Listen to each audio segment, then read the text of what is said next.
caught my eye like the brightest light, a twister in my mind. It's something new, it's something real that I never thought I'd find. It's like beauty's written across your face, or the beating of my heart. And it feels like everything's in Comment se place. passent les espaces de parole dans votre classe? Alors, les espaces de parole sont proposés par les enfants, donc quand ils ont une dispute dans la cour. Quelqu'un se charge d'aller parler à la madame de celui qui a fait la dispute. Et on parle tous de ce qui ne va pas vu qu'on a le bâton de parole. On désigne un maître du silence et on parle chacun à notre tour. Après, si ça se passe pas bien, on essaye d'améliorer avec toute la classe. Les règles du cercle de parole, on peut que parler quand on a la mascotte. On peut pas citer les prénoms. Chacun doit exprimer sa propre émotion, on ne peut pas le contredire, on ne peut pas lui couper la parole. Tout ce qui se passe, tout ce qui se dit lors du cercle de parole ne sort pas, donc ça veut dire qu'on ne peut pas avoir de représailles sur la cour de récréation. Et ce sont les élèves du cercle de parole qui doivent trouver la solution au problème. Avec les 3 personnes qui ne sont pas là, et puis une étape où on fait un petit peu le bilan. Alors le portrait chinois est terminé chez tout le monde?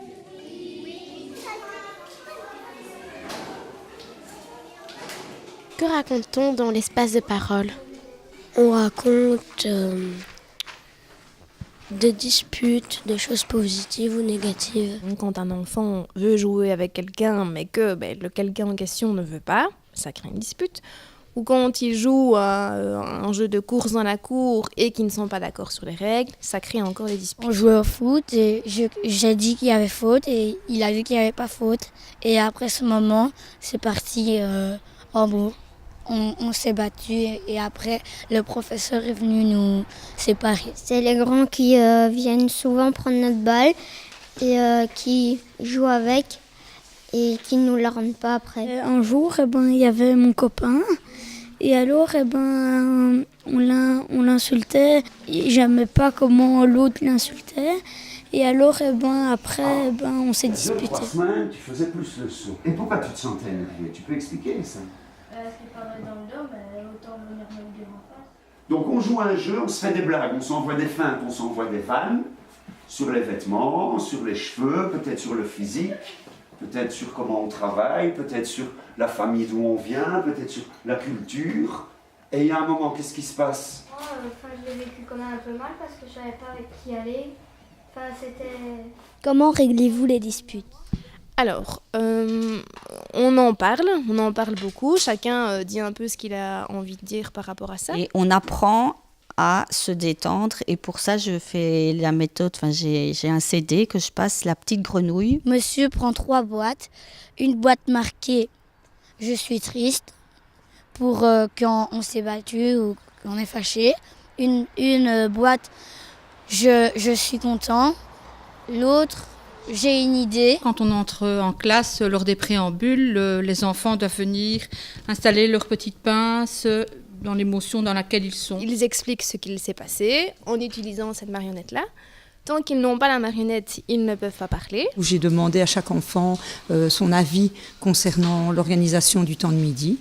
Et ça s'est résolu par des dessins et on a trouvé une solution. On doit parler de choses qui se passent à l'école, donc dans la classe ou dans la cour, d'accord? Moi, je suis triste parce que je pas pu un peu jouer dans la cour. Parce que quoi? J'en fais pour essayer que les enfants se sentent bien, qu'on apaise les tensions et les angoisses de chacun, et pour qu'à long terme, ils arrivent eux-mêmes à régler leurs disputes. La résolution de conflits, quand elle arrive, n'est pas gérée par l'enseignant, mais elle vient des enfants. Pour les premiers cercles de parole, certains n'osaient pas parler. Je pense qu'ils avaient encore peur d'avoir des représailles ou d'avoir des punitions. Maintenant, au fur et à mesure des cercles de parole, ils osent davantage exprimer leurs émotions et parler de leurs conflits. Nos jeunes revendiquent un espace de parole au sein de l'établissement scolaire parce qu'ils sentent bien, ils ont beaucoup de bon sens, qu'ils ont peut-être une chance d'avoir un espace de parole régulé. À savoir un espace de parole où la parole ne met pas en danger. Je ne dis pas que les conflits vont disparaître, mais petit à petit que les enfants aient des solutions pour pouvoir réagir quand il y a des disputes ou ce genre de choses. Ça aide déjà à régler les conflits quand on sait en parler, dire quel était le problème. L'élève qui est responsable du comportement débordant, voire de l'humiliation, voire de phénomènes de harcèlement, va pouvoir prendre conscience à quel point ce comportement-là provoque des émotions négatives, de la souffrance chez l'autre. Parce que parfois, on peut éviter une boule dans le ventre comme ça. I will